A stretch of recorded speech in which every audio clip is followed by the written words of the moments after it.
안녕하세요. DJ 선아입니다. 오늘의 사연 시작해 보겠습니다. 여러분은 불효해 본 적이 있으신가요? 저는 불효하면서 삶을 현명하게 헤쳐나가게 되어 이 사연을 보내게 되었습니다. 도대체 무슨 일이 있었길래 그랬는지 궁금하시다면 제 이야기를 끝까지 들어주세요. 저는 아들 하나, 딸 하나를 둔 50대 여성인데요. 우리 집은 잘 사는 편인데 시댁은 평범해요. 그도 그럴 게 저는 회사 대표고 남편은 우리 회사 직원이었거든요. 같이 일한 지는 한 7년 정도 됐죠. 남편이랑 원래부터 같이 일했던 건 아니었어요. 남편이 결혼 전부터 다니던 회사가 있었는데 낙하산이 들어온 거예요. 낙하산으로 들어온 애는 맨날 담배 피러 나가고 점심 먹다가 늦게 들어오고 남편이 일을 다 하고 있었대요. 남편이 이건 좀 아니다 싶어서 대표랑 면담을 했는데 그 대표가 어떻게든 조치를 취해주겠다는 말만 하고 안 해줬다고 하더라고요. 오히려 이 낙하산은 대표한테 들은 건지 그 뒤에 남편을 괴롭히기 시작했대요. 다른 직원들도 낙하산이 남편을 괴롭히는 걸 알고도 방관했다는 거예요.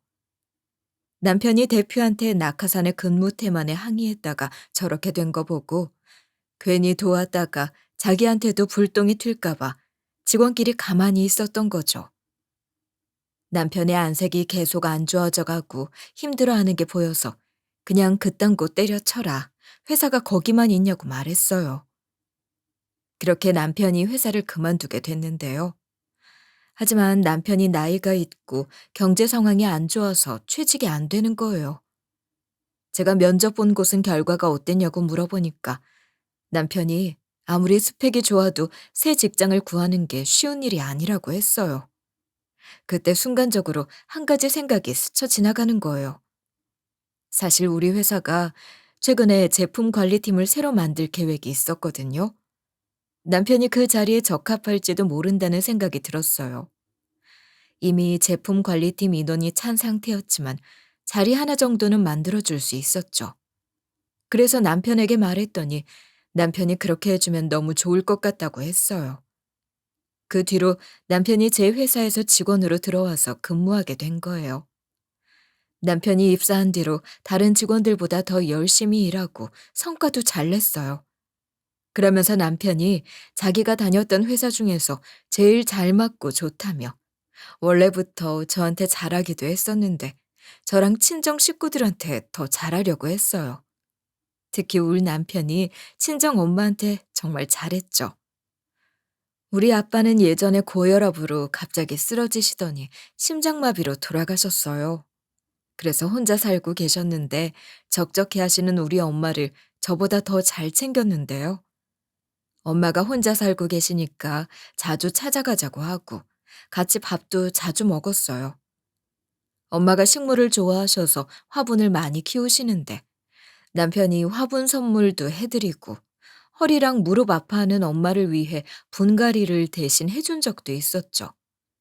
게다가 엄마 나이대에는 건강검진을 정기적으로 받아야 한다며 병원에 모시고 가서 검사받게 한 적도 있었는데요. 그렇게 화목하고 걱정 없을 것 같은 우리 가족이지만 자연의 섭리까지는 막지 못했어요. 우리 엄마가 결국 치매 초기 진단을 받으셨기 때문인데요. 남편이 그 소식을 듣고 뇌 건강에 좋은 음식을 사서 자주 보내드렸어요.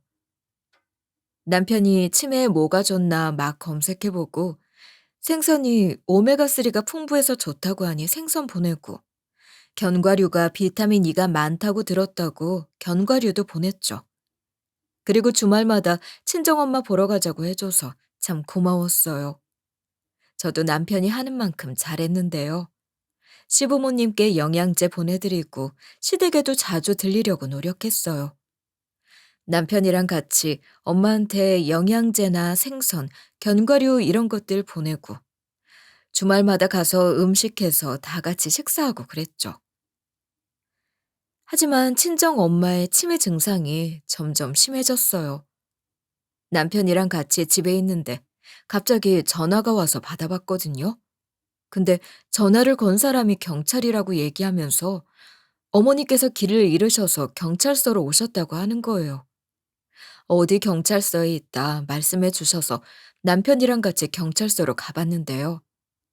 엄마가 장을 보러 나갔다가 길을 잃었다는 거예요. 그전에는 그냥 깜빡깜빡 하는 정도라서 연락 자주 드리고 주말마다 집에 갔었는데 이렇게 갑자기 증상이 심해지다니 충격이었어요. 그날 엄마를 우리 집으로 모시고 와서 일단 며칠 같이 지내기로 했는데요. 그렇게 지내고 있는데 남편이 저한테 갑자기 이런 제안을 하는 거예요. 여보, 이렇게 잠깐 모시지 말고 장모님 모시고 아예 같이 살자. 지금 살고 있는 집은 좀 좁으니까 장모님이 살고 계시던 집 팔아서 이사를 가게. 남편이 이러길래 집 큰 게 부담스럽고 청소하기도 번거로워 이사를 간 게 좀 후회되더라고요. 애들이 성인이 되고 나서 둘 다 자취하고 있으니 집이 넓을 필요가 없잖아요. 부부 둘이서 살 만한 집으로 평수를 줄여서 이사를 했거든요. 그런데 남편이 이런 상황에서 먼저 엄마를 모시자고 하다니 너무 감동받아서 이렇게 말했었죠. 나도 솔직히 엄마 모시고 살고 싶었거든. 근데 애들 전부 다 출가시키고 여유롭게 살고 있는 상황에서 당신한테 엄마 모시고 살자고 하려던 게 미안했어. 근데 당신이 먼저 모시고 살자고 해서 고마워. 이렇게 저희 부부가 원래 있던 돈이랑 친정집 한 돈을 보태서 50평 아파트를 산 다음에 거기서 엄마를 모시기로 했는데요. 그래서 이사할 준비를 하고 있는데 초인종 소리가 들리는 거예요. 인터폰을 확인해 보니까 어머님이시길래 갑자기 무슨 일로 찾아오셨지 싶었죠. 전 당연히 바로 현관문을 열어드리고 어머님 어쩐 일이세요? 한마디 했거든요. 그런데 시어머니께서 이런 식으로 노발대발하기 시작했어요. 아들한테 새 집 샀다는 소식은 들었다. 나도 전에 남편 때문에 치매 걸린 시어머니를 모시고 산 적이 있었는데 그때 고생했던 기억이 있어. 그런데 그 힘든 일을 내 아들이 한다고 생각하니까 가만히 있으면 안 될 것 같더라. 나는 아무리 힘들어도 자식들한테 같이 살자는 말 안 할 건데 너희도 그렇게 해야지. 지금 갑자기 사부인 모시고 산다는 게 말이 되는 거니? 어머님이 이러시면서 자기한테 어떤 이런 방구도 없이 이러는 게 어이가 없대요. 아니, 어머님이랑 같이 사는 것도 아니고 부부끼리 결정한 일인데 어머님께 허락을 받아야 하나요? 좀 황당했지만 누군가를 모시는 게 쉬운 일도 아니고 저희 사이가 안 좋아질까봐 이러시는 것 같아 이렇게 최대한 좋게 말씀드렸어요. 남편이 먼저 모시고 살자고 제안한 거고요. 남편과 충분히 상의한 후에 함께 결론 내린 일이에요. 제가 무작정 모시고 살자고 우긴 거 아니니까 걱정하지 마세요. 제가 이러면서 어머님께서 우려하는 일은 전혀 생기지 않을 거라고 했거든요. 그런데 시모가 이렇게 대꾸하면서 저를 천하의 악녀로 만드는 거예요. 치매 걸렸으면 시설에 넣을 생각을 해야지 뭘 모신다고 하는 거냐. 나라고 몸 안 아픈 줄 알아? 나이 들면 다 아프다. 근데 넌 나 신경도 안 써놓고 네 엄마만 챙기는 건 무슨 경우냐. 그리고 사부인을 모시고 살기 전에 나랑 상의를 하고 해야 하는 거 아니야? 우리 아들은 무슨 죄를 지었길래 치매 걸린 노인네를 모시고 살아야 하는데? 어머님이 이러시면서 저같이 뻔뻔한 며느리는 처음 본대요. 웬만하면 좋게 넘어가려고 했는데 어머님이 싸우자는 듯이 구시니까 저도 이런 식으로 이야기할 수밖에 없었죠. 어머님이 치매에 걸렸어도 이랬을 거예요. 어머님이 아플 때마다 제가 병간호도 해드렸는데 무슨 소리 하시는 거예요?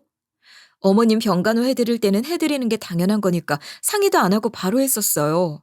아픈 사람 챙기는 걸 왜 상의하고 챙겨줘야 하는데요? 그리고 어머님이 지금 어디가 아프다고 그러세요? 아프시면 말씀하시지. 지금 소리 지르는 거 보니까 멀쩡해 보이세요. 제가 이러면서 어머님이 아프시면 당연히 모시자고 할 거라고 덧붙였는데요. 그니까 시모가 저한테 얼척없다는 듯이 웃음을 흘리면서 이러시는 거예요. 네가 회사 대표면 다냐? 우리 아들이 네 밑에서 일하니까 노예로 보여? 만만하게 보여서 네 엄마 수발 들게 만드는 거냐? 우리 아들 그런 취급하지 말아라. 우리 아들이 눈치가 보여서 네 엄마 모시겠다고 한 거 다 안다. 어머님이 이러면서 우리 아들이 너무 착해서 문제다 이러시더라고요. 그래서 제가 이런 식으로 정색을 하며 한마디 했어요. 남편 노예로 본 적도 없고 만만하게 본 적도 없어요. 남편이 제 눈치 본 적도 없고요. 어머님 원래 이런 분 아니었는데 왜 이렇게 변하셨어요? 다른 사람 같아요.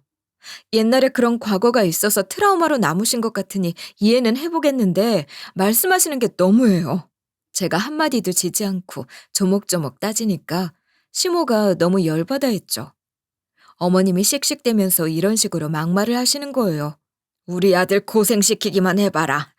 만약에 우리 아들이 사부인 모시다가 힘들다고 하소연하면 이혼시킬 거다. 내가 진짜로 네 이혼시키나 못 시키나 한번 두고 보자고. 시어머니께서 이러셔서 저도 뭐라 하려고 했는데 제가 반박할 틈도 없이 어머님이 집을 박차고 나가버리셨어요. 어머님이 이렇게 깽판을 놓으셨으니까 당연히 남편한테 이야기했죠. 시어머니께서 엄마 모시기로 한 거 다 들었다면서 남편 고생시키지 말라고 했다고 했는데요. 그니까 남편이 제 어깨를 토닥이면서 이러는 거예요. 내가 전화로 잘 이야기했는데도 그러시네. 엄마가 예전에 할머니한테 시집살이를 너무 당해서 그러신 것 같아. 내가 다시 잘 말해볼 테니까 너무 신경 쓰지 말자. 게다가 우리 이미 집을 산 상태라서 어쩔 수 없잖아. 남편 말대로 시모가 뭐라 하든 말든 이미 집은 산 상태라서 남편이랑 제가 엄마를 모시고 아파트에 들어갔죠. 근데 막상 같이 살아보니까 너무 힘든 거예요. 밥 차려놓으면 친정 엄마가 맛없다고 투정 부리고, 그래서 조금은 드셔야 한다고 한 숟가락 떠서 먹이려고 하면 식탁 없고 밥그릇 던지는 건 기본이었어요. 식사 때뿐만 아니라 다른 일상에서도 조금이라도 마음에 안 드는 게 있으면 옆에 있던 물건을 집어서 휘두르곤 했는데요. 어느 날은 우리 보고 누구냐고, 왜 자기 집에 있는 거냐고 내쫓으려고 했어요. 제가 아무리 딸이고 남편은 사위라고 설명해봐도 듣지 않았죠. 엄마가 옷걸이를 들고 막 휘두르더니 나가라고 소리 지르면서 난동을 피웠어요. 그때 남편이 같이 언성을 높이던 저랑 다르게 차분하고 낮은 목소리로 이야기하는 거예요. 이 사람은 장모님 따님이고 저는 사위다. 우리 가족이니까 진정하시라고 말하더라고요. 그 다음에 조심스럽게 엄마한테 다가가서 장모님 손 아프실 것 같으니까 우리가 대신 들고 있겠다고 말하고 옷걸이를 가져갔어요. 남편이 능숙하게 대처한 덕분에 엄마가 많이 진정됐지만 방심할 때마다 엄마가 이러니까 한계에 다다른 기분이 들었죠. 시모가 그렇게 난리를 쳤던 게 이해가 되려고 했어요. 친자식인 저도 이렇게 힘든데 남편은 저한테 싫은 티 하나 안 내서 너무 고마웠는데요. 그러니까 더 잘해주고 싶었어요. 저도 힘든데 남편은 사실 더 힘들 거 아니까 역시 요양보호사를 고용하는 게 낫겠다고 생각했죠. 그래서 남편한테 이런 식으로 상의를 해보았는데요. 여보, 우리 요양보호사 고용하는 게 어떨까? 나도 많이 힘든데 당신도 많이 지쳤잖아. 난 우리 엄마니까 어떻게든 견딜 수 있는데 당신이 덜 힘들었으면 좋겠어. 제가 이러면서 아무래도 우리 엄마가 전문가의 손길이 필요할 것 같다고 했어요. 남편이 제 말을 듣고 잠시 생각해 보더니 이렇게 뜻밖의 이야기를 꺼내는 거예요. 우리 고모 고용하는 게 어때? 사실 전에 할머니도 거의 다 고모가 돌봤거든. 우리 엄마는 도와주는 느낌으로 케어해줘서 고모가 할머니 다 돌본 거나 다름없어. 그래서 장모님도 잘 봐주실 것 같은데 남편이 이러니까 헛웃음이 절로 나오더라고요. 시어머니께서 옆에서 거들기만 했다는 거잖아요. 그래놓고 전에 시할머니를 돌본 경험이 있으니 우리 아들 고생시키지 말라고 했다는 게 어처구니가 없었어요. 제가 이런 생각을 하고 있던 와중 남편이 이런 이야기도 해주는 거예요. 내가 그동안 장모님 잘 케어할 수 있었던 게 고모한테 이것저것 물어봐서 그런 거야. 덕분에 장모님이 난리칠 때마다 잘 대처할 수 있었거든. 그래서 고모님도 대충 장모님 상황 알고 있으니까 장모님 돌봐주시면 좋을 것 같아. 고모가 요양보호사고 어르신을 돌본 경험도 있으니까 한번 여쭤보자. 남편이 하는 말을 들어보니 아예 모르는 남보다 요양보호사인 가족이 봐주는 게 나을 것 같다는 생각이 들었어요. 그래서 제가 남편에게 이런 식으로 대답했었는데요. 그럼 고모님께 여쭤보는 게 좋을 것 같은데 요양보호사 자격도 있으시다니까 아예 모르는 남보다 신뢰가 갈 것 같아. 당신이 우리가 어느 정도 금액을 드리면 되는지도 물어봐 줄래? 남편이 여쭤보겠다고 하더니 그날 바로 고모님께 전화를 걸더라고요. 고모님과 짧은 인사말을 주고받더니 남편이 본격적으로 엄마를 돌봐드릴 수 있는지에 대해 이야기를 나누기 시작했어요. 사실 저희가 지금 장모님 때문에 좀 힘든 상황이라 혹시 고모님께서 도와주실 수 있는지 여쭤보려고요. 당연히 그냥 봐달라고 부탁드리는 거 아니에요. 금액대 말씀해 주시면 최대한 맞춰드릴게요. 남편이 이러면서 현재 엄마 상태와 치매로 인해 겪는 문제들을 자세히 설명드렸어요. 그러니까 전화기 너머로 고모님이 이렇게 대답하시더라고요. 당연히 봐줄 수 있지. 내가 전에 할머니도 돌봐드렸잖니. 몰랐는데 치매로 많이 힘들어하고 계시구나. 내가 경험도 있으니까 잘 돌봐드릴게. 다행히 고모님이 말씀하시는 금액대도 부담이 없어서 부탁을 드리게 됐어요. 이틀 뒤부터 고모님이 오셔서 우리 엄마를 챙겨주셨죠. 그런데 고모님이 엄마를 엄청 잘 챙겨주시는 거예요. 엄마가 난동을 피우기 전에 침착하게 상황을 설명해 줬어요. 그리고 남편이랑 저한테 평소에는 옛날 사진을 보여주며 옛날 이야기를 많이 해주라고 하는 거예요. 말해줘봤자 엄마가 기억을 못하는데 무슨 효과가 있을까 싶었거든요. 근데 시간이 지나니까 엄마가 전보다 더 차분해지셨어요. 되게 신기하다고 생각했는데 고모님이 이런 말씀을 해주시는 거예요. 점점 더 나아지고 있는 것 같지? 내가 괜히 옛날 사진 보여주라고 한 게 아니야. 요양보호사 공부할 때 강사님이 말씀해 주신 내용인데 옛날 독일 양로원에서는 치매를 앓고 있는 노인들에게 옛날에 쓰던 물건을 보여주거나 옛 추억을 떠올리게 만드는 환경을 조성하면서 치매 노인들 상태를 개선했다고 하더라고. 그때 들은 내용을 바탕으로 한번 해봤는데 생각보다 효과가 있네. 고모님이 이러시면서 물론 그렇다고 해서 예전에 엄마로 돌아온 건 아니었지만 도움이 많이 된 것 같다고 하셨어요. 그 뒤로 엄마가 고모님을 잘 따르게 됐는데요. 엄마가 갑자기 나가겠다고 뗐을 때마다 고모님이 말리면 조용해지더라고요. 덕분에 남편이랑 제가 회사 일에도 더 집중할 수 있게 된 게 너무 감사해서 엄마 모시는 동안 선물도 이것저것 챙겨드리고 기본 수당 외로 용돈도 더 챙겨드렸어요. 그런데 치매가 사람이 잘 돌봐준다고 낫는 병은 아니잖아요. 저런 방법도 일시적인 개선 방법일 뿐이지 치매를 멈추게 만들거나 낫게 만드는 건 아니니까요. 결국 다시 상태가 나빠지기 시작했고 나날이 엄마 치매가 심해졌어요. 그래도 고모님은 짜증 한 번 안 내고 모든 걸 받아주시는 거예요. 엄마가 또 밥 투정을 하며 손에 잡히는 대로 집어 던지시는데 고모님이 나무를 맞으셨어요. 그때 너무 죄송스러워서 막 닦아드리고 괜찮냐고 물어보는데 고모님이 애써 웃으면서 괜찮다고 해주시더라고요. 그리고 더러워진 옷차림 그대로 엄마를 진정시켜드리는데 너무 감사했죠. 그러던 어느 날 엄마가 고향에 가고 싶다고 엄청 고집을 피우기 시작하는 거예요. 처음에는 그냥 지나가는 말인 줄 알았어요. 엄마가 고향에 가고 싶다고 하고 집에 가야 한다고 혼잣말처럼 중얼거리시길래 그냥 또 그 얘기구나 하고 넘겼죠.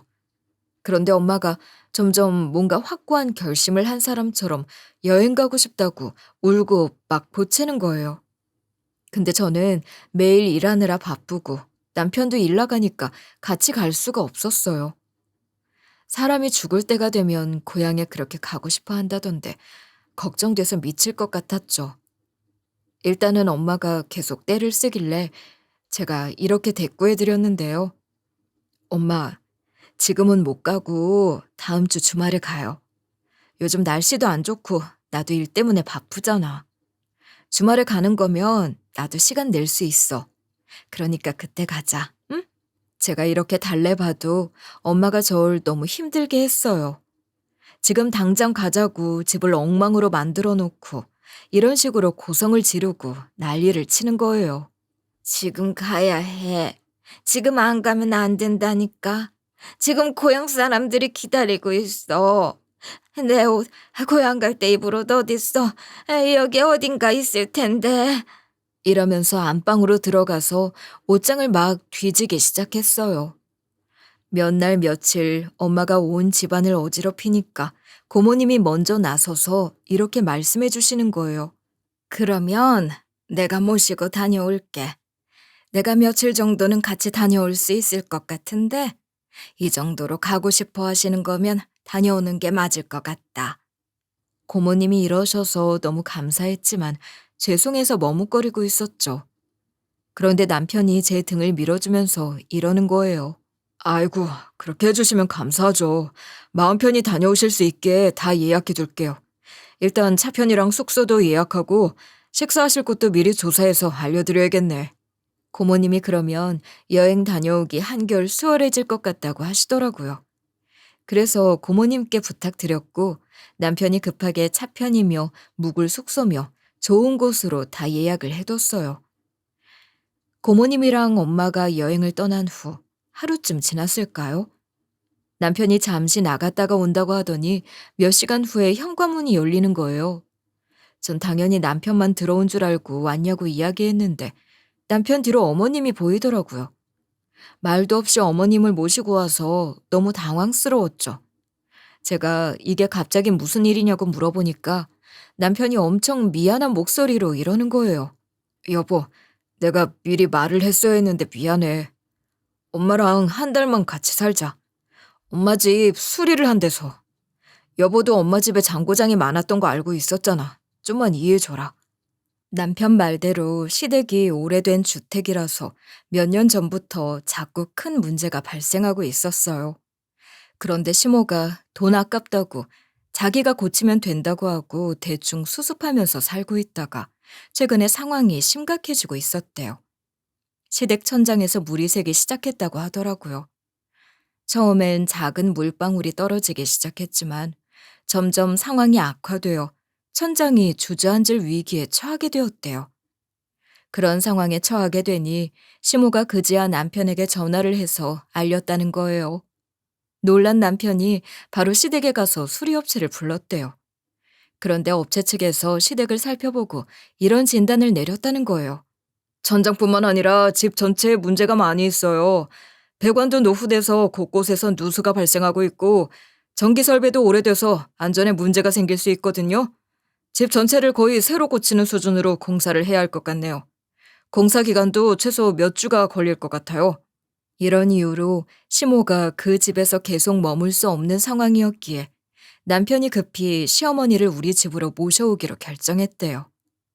남편이 이렇게 구구절절 설명을 해준 후에 제게 이런 부탁을 하는 거예요. 지금 장모님이 여행을 가셔서 그 방이 비어 있으니까 그 방에 잠시 모시면 안 돼?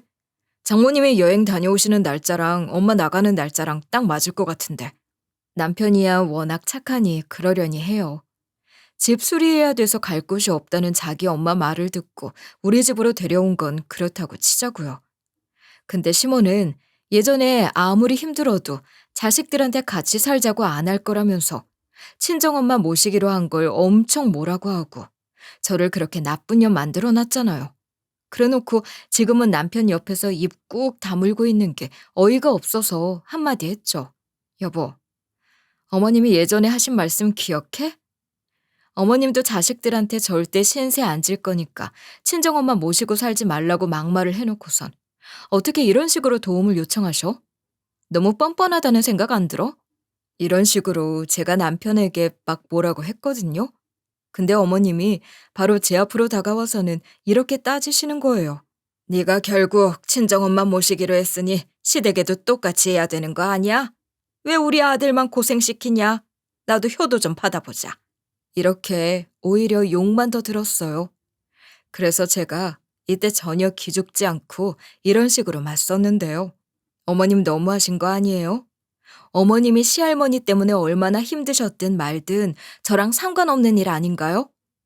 원래 가족끼리 서로 돕고 지내는 건데 그때 저보고는 친정엄마 모신다고 뭐라 하면서 이혼까지 입에 올리셔놓고 어머님이 일 되니까 말 바꾸시는 거 너무하지 않나요? 어머님이 자꾸 이러시면 남보다 못한 사이가 될 것 같은데요? 제가 이렇게 이야기하면서 저 같으면 민망해서라도 여기까지 안 왔을 것 같다고 했죠. 근데 시모가 물러서지 않고 저한테 목청 터져라 이런 식으로 소리를 지르는 거예요. 며느리가 시애미한테 말 대답을 꼬박꼬박 다 하고 앉아있네. 이렇게 버릇없는 것이 어딨어? 집안 어르신이 그렇다고 하면 네 알겠습니다 해야지 말이 많아. 어머님이 이러셔서 제가 뭐라 맞받아치려고 하니까 남편이 말렸어요. 저랑 어머님 사이를 끼어들더니 속사포처럼 말을 쏟아내더라고요. 내가 미안해. 중간다리 역할을 잘 못해서 일이 이렇게 된 것 같네. 가족들끼리 말 험하게 하지 말고 싸우지 말자. 남도 아니고 그런 식으로 막말하면 안 되지. 안 그래? 남편이 이런 식으로 말려서 결국 말다툼이 그렇게 끝나고 말았죠. 남편이 시모를 친정 엄마가 지내던 방 안으로 데리고 갔어요. 시모가 거기에 짐을 놔두고 나왔지만 오랜만에 만난 시모랑 싸워서 거실에 앉아 하하호호 얘기할 거리도 없는 거예요. 얘기할 거리만 없는 게 아니라 같은 공간에 있는 것만으로도 숨이 막히고 불편했어요. 그래서 둘 다 저녁 이른 시간에 방에 들어갔죠. 그렇게 제가 일찍 잠들게 됐는데 일찍 잠들어서 그런가 밤중에 잠이 깬 거예요. 근데 옆에 남편이 없어서 거실로 나갔는데 시모가 쓰기로 한 방에 아직 불이 켜져 있었어요. 문이 아주 살짝 열려 있어서 소리가 조금씩 새어나오고 있더라고요. 딱 봐도 시모가 남편한테 제 욕을 하고 있겠다 싶어서 슬쩍 들으러 갔죠. 몰래 들어보는데 제 예상과 다르게 시모가 남편을 말리는 것 같은 소리가 들리는 거예요. 의아함을 느낀 저는 귀를 더 쫑긋 세우고 들었는데 제가 상상도 못한 충격적인 이야기가 펼쳐지고 있었어요. 남편이 글쎄 아주 당당하게 어머님께 이런 요구를 하고 있더라고요. 돈 필요하니까 엄마 집 팔아서 나한테 줘. 어차피 지금 그래도 되는 상황이잖아. 걸리는 게 뭐가 있다고 그래. 남편이 이러니까 이게 뭔 소리지 싶었는데요. 어머님도 남편이 하는 말을 듣고 이런 식으로 황당해하고 계셨어요. 뭐? 그럼 난 어디서 살라고 그러냐? 내 집 수리 되는 대로 돌아갈 거니까 이상한 소리 하지 말아라. 얘가 요즘 따라 왜 이래? 어머님이 이런 식으로 쓸데없는 소리 하지 말라고 했거든요. 근데 남편이 끝까지 포기하지 않고 이런 말을 짓거리는 거예요. 지금 여기서 살면 돼. 이 방 좋지 않아? 이제 엄마 방 되는 거야. 이제 곧 고모가 장모님 잃어버린 척 버리고 올 거니까 여기 쭉 쓰면 된다고. 이미 고모랑 작전을 다 짜둔 상태라니까. 그럼 이제 처갓집 유산 다 아내가 받을 테니까 그동안 처가한테 잘한 나한테 어느 정도 줄 거 아니야? 실제로도 장모님이 아직 제정신일 때 나한테 고맙다면서 사위에게도 유산 나눠주고 싶다고 했고 아내한테도 그래도 괜찮겠냐는 말을 했었어. 남편이 이러니까 어머님이 그 돈이 니한테 갈 것 같냐고 반문하시더라고요. 그러니까 남편이 아주 자신만만하게 이런 말을 씨부리고 있는 거예요. 우리 와이프가 안 줄 리 없다니까. 아내가 그때마다 걱정하지 마라. 엄마가 유서 못 남기고 돌아가셔도 내가 엄마한테 상속받으면 나랑 재산 나눌 거라는 말을 여러 번 했었어. 그래서 내가 아내한테 재산 받으면 엄마랑 고모한테도 다 적당히 돌려주고 노후 풍족하게 살게 해줄게. 그러니까 마음 놓고 집 팔아서 그 돈 나한테 줘. 남편이 이러는데 정말 기가 막혔죠. 우리 엄마가 사위에게 유산을 나눠주고 싶다면서 저한테 그래도 괜찮겠냐고 말을 한 건 남편이 워낙 엄마한테 잘하니까 기분 좋으라고 한 말이었어요. 물론 엄마의 말과 별개로 엄마가 돌아가시면 제가 받을 유산을 남편하고 나눌 생각이 있는 건 사실이었죠. 앞에서 얘기했다시피 우리 집 형편이 넉넉한 편이었다 보니 집 말고도 엄마가 갖고 있는 재산이 있었고 엄마가 돌아가시면 그 재산을 정식으로 상속받을 예정이었으니까요. 하지만 그거는 언제까지나 남편의 이런 속셈을 모를 때 일이었는데요. 저는 대체 남편이 왜 그런 큰 돈이 필요한가 했는데 두 사람이 하는 이야기를 들어보니 남편이 시어머니에게 돈이 필요하다고 말한 이유는 도박비 때문이었어요. 남편이 친구들이랑 가볍게 카드놀이를 즐기기 시작했지만 점점 더 깊이 빠져들고 말았대요. 처음에는 소소한 금액으로 시작했지만 이내 큰 판돈을 걸게 됐고 결국 감당할 수 없는 빚을 지게 됐다는 거예요. 빚을 갚기 위해 다른 대출을 받고 크게 돈을 따서 대출금을 갚겠다는 결심으로 다시 게임판에 뛰어들었지만 상황은 점점 더 악화되기만 했대요. 결국 남편이 노름으로 인한 빚은 너무 커져서 더 이상 혼자 해결할 수 없는 상황에 이르렀고 급하게 돈이 필요하게 된 거예요. 남편이 이 사실을 저한테 말하면 가정이 파탄날까봐 말하지 못하고 심호집을 팔아 그 돈으로 빚을 갚으려는 계획을 세웠다고 하더라고요. 남편이랑 제가 각자 돈 관리를 하고 있었고 제 통장으로 남편 얼마씩, 저 얼마씩 낸 생활비로 장을 보거나 관리비를 내고 있어서 모르고 있었어요. 물론 그런다고 칼같이 반반한 것도 아니었죠. 언제까지나 돈 관리를 각자 하는 것뿐이지 저랑 엄마한테 잘해주는 남편을 챙겨주고 싶어서 용돈도 가끔씩 두둑이 넣어주곤 했어요. 액수가 200, 300 이랬거든요.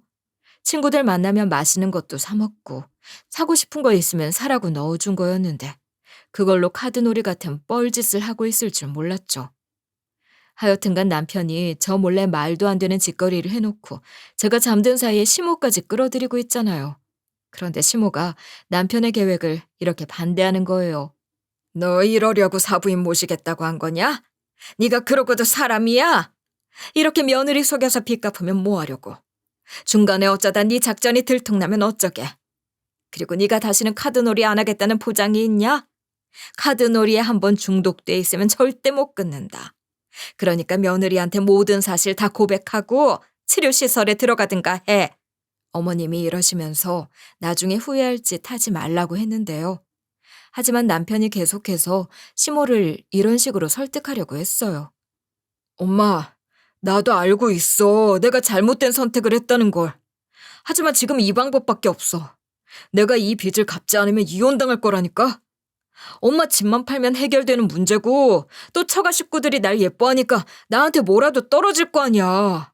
그 돈 나 혼자 먹는 것도 아니고 엄마한테도 두둑하게 챙겨줄 거라니까? 엄마 집 팔면 여기서 다 같이 지내면 되잖아. 이 방은 이제 엄마 방이 될 거야. 그리고 내가 빚 다 갚으면 다시 좋은 집 구해줄게. 이렇게 둘이 하는 얘기를 쭉 듣고 있으니까 남편이 무슨 짓을 저지르고 있는지 전부 다 파악하게 됐어요. 착하고 선량한 사람인 줄 알았던 남편이 저 몰래 이런 짓을 저지르고 있었다니. 결국 방으로 쳐들어가면서 이렇게 소리를 지르고 말았어요. 이게 도대체 무슨 소리야?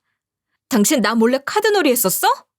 카드놀이 하느라 빚만 만든 게 아니라 감히 우리 엄마한테 그런 짓을 저질러? 남편이랑 시모 둘 다 깜짝 놀라서 아무 말도 못하고 있길래 그냥 바로 경찰에 신고했어요. 남편이 그때서야 제정신을 차렸는지 이런 식으로 막 성질을 내는 거예요. 여보, 잠깐만 신고하지 말아봐. 나랑 대화도 안 해보고 이러는 게 어딨어. 다른 사람도 아니고 나 당신 남편이야. 갑자기 왜 이러는 거냐고. 남편이 이러면서 제 전화기를 뺏으려고 했지만 그때 시모가 기를 쓰고 남편이 제 전화기를 뺏지 못하도록 막았죠. 어머님이 진땀을 흘리면서 온몸으로 남편을 밀어내며 이러셨어요. 며느라, 내가 붙잡고 있으니까 빨리 신고해라. 저 방 안으로 들어가서 문 잠가버려. 얼른 아들이 쫓아가서 핸드폰 못 뺏게 해. 어머님이 이렇게 막고 있을 동안 재빨리 다른 방으로 들어가 문을 잠가버렸어요. 아무래도 노인이 건장한 남자를 막는 데는 한계가 있기 때문에 남편이 시모를 뿌리치고 문을 두드렸지만 아슬아슬하게 제가 방문을 이미 잠근 후였는데요. 그때 112를 재빨리 눌러서 전화를 건 다음에 이렇게 말해버렸죠. 남편이랑 고모가 치매에 걸린 친정엄마랑 여행 가겠다고 해놓고 밖에 버린 것 같거든요. 실종신고 넣어주세요. 저희 엄마가 어느 지역에 있고 예약했던 숙소도 전부 다 알려드릴게요. 이러면서 엄마가 간 지역이랑 예약했던 숙소 주소를 말씀드렸는데요. 제가 이렇게 신고하고 다시 방 밖으로 나왔죠. 그니까 남편이 제 팔을 붙잡은 채로 이렇게 하소연하는 거예요. 어디서부터 뭘 들은 건진 몰라도 당신이 지금 오해하고 있는 거야. 당신도 나 그런 사람 아닌 거 알고 있잖아. 나 진짜 억울해. 남편이 이러면서 진지하게 대화 좀 해보재요. 아무래도 시간을 끌어서 어떻게든 저를 구워 삶으려는 것 같더라고요. 그래서 제가 남편을 흘겨보면서 이렇게 대꾸했었는데요. 나는 신고 처리할 생각 없으니까 조용히 해. 이제 곧 경찰 올 거니까 경찰 조사 끝나고 보자. 그 후에 이야기 나눠도 되는 거잖아? 남편이 그동안 제가 잘못 들은 거라고 계속 저를 설득하려고 했어요. 그러다가 몇 시간 후에 경찰한테 전화가 왔죠. 전화를 받아보니까 경찰이 이렇게 제게 보고를 해주시는 거예요.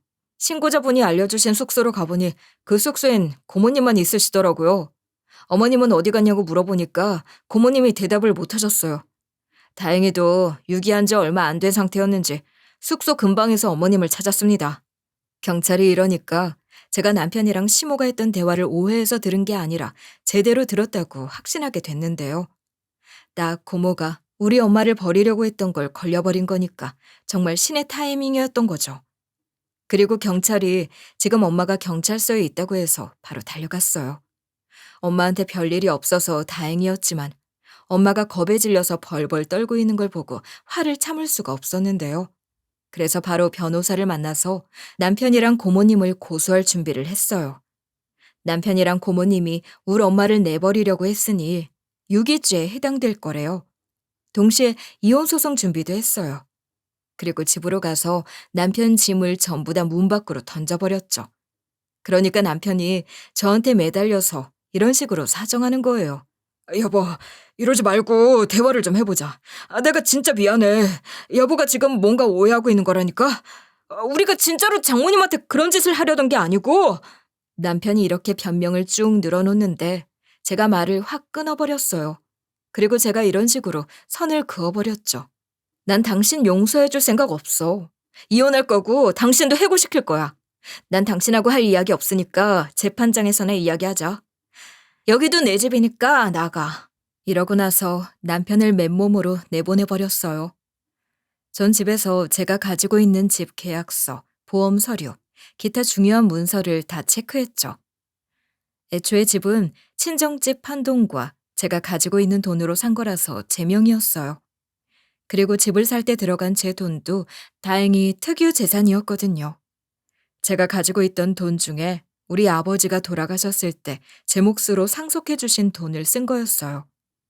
만약 결혼기간 이후 형성된 제 재산을 집을 사는 데 썼다면 아주 조금의 비율이라도 남편한테 분배될지 모르는 열불나는 상황이었을 텐데 둘 다 특유재산으로 구입한 비용이었으니 천만다행이었죠.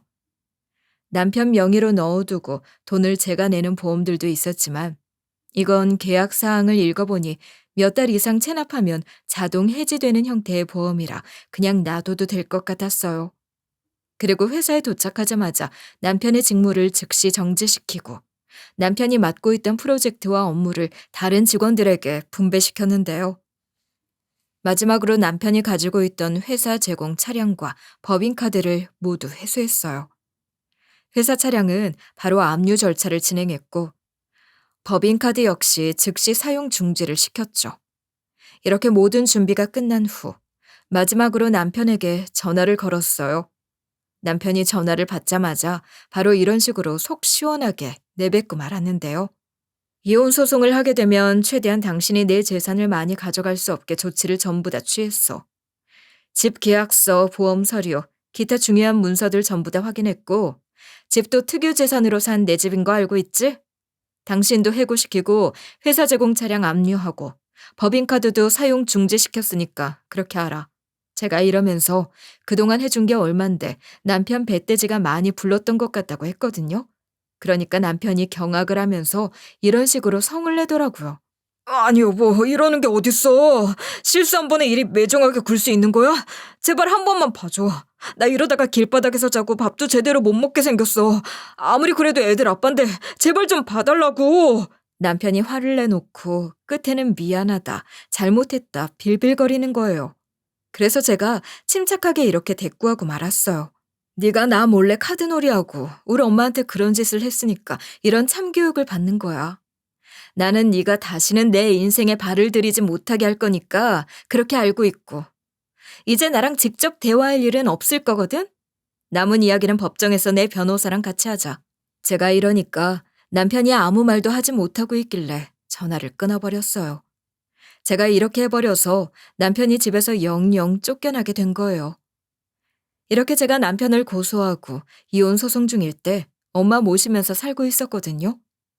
엄마랑 같이 밥을 먹고 있는데 초인종 소리가 들리는 거예요. 인터폰을 확인해 보니까 시모였어요. 시모가 예전에 하던 막말 때문에 안 열어주려고 했거든요. 근데 시모가 남편한테 빚 있는 거 숨기지 말고 이실직고 하라고 설득하던 모습이 생각나 문을 열어줬어요. 그런데 시모가 절 보자마자 이런 식으로 석고대죄를 하는 거예요. 내가 자식 새끼를 폐륜하로 키웠다. 전부 내 잘못이야. 우리 아들 때문에 그런 일을 겪게 해서 미안해.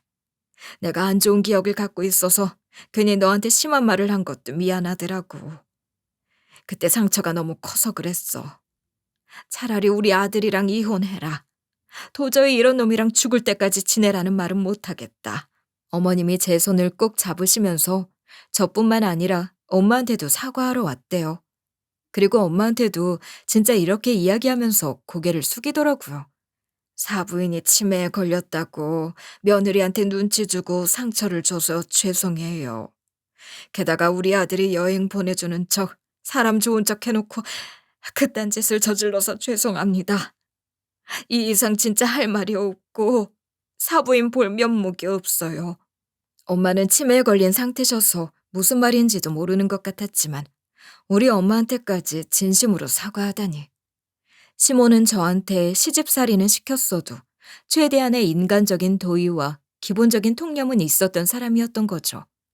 그래서 제가 시모 사과를 받아줬더니 어머님이 이러시는 거예요. 내가 며느리 너한테 한 막말이 있는데 며느리는 나랑 다르게 참 대인배 같구나.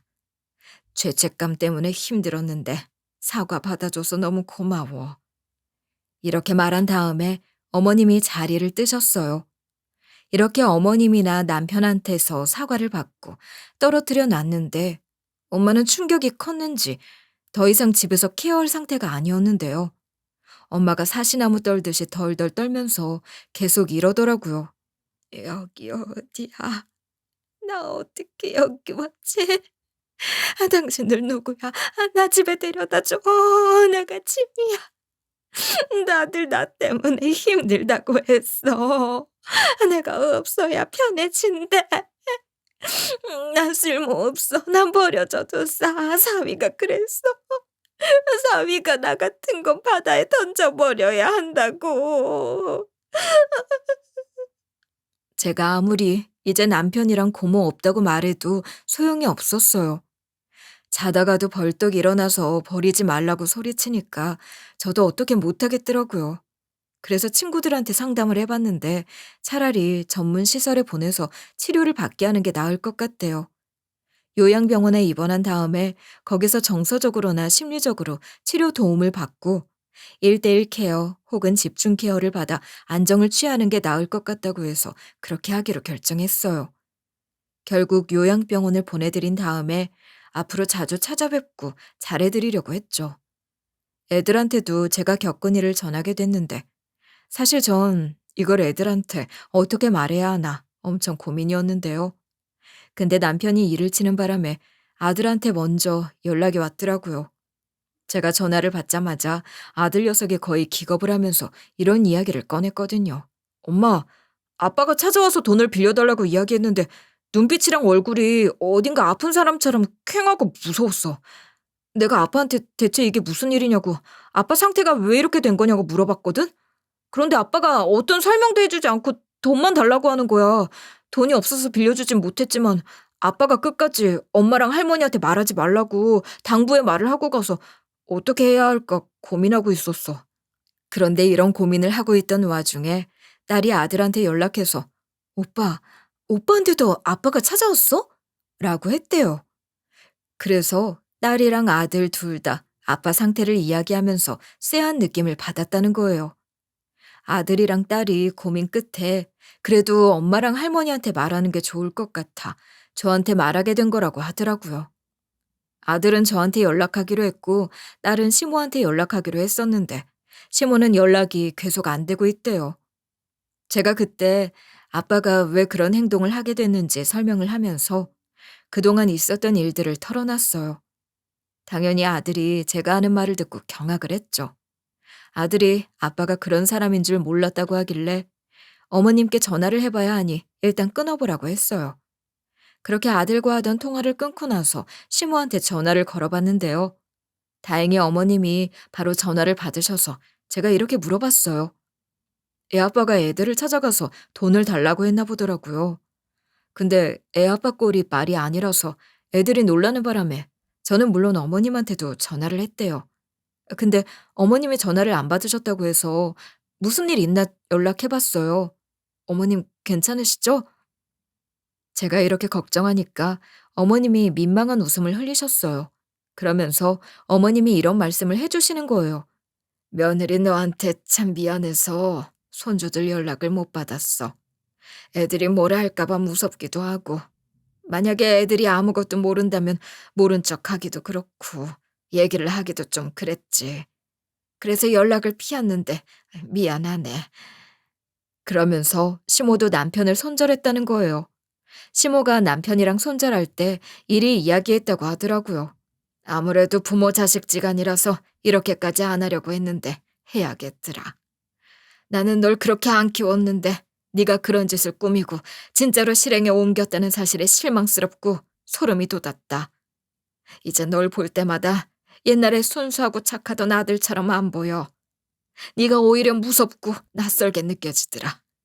그러니 너도 부모 없다고 생각하고 지내라.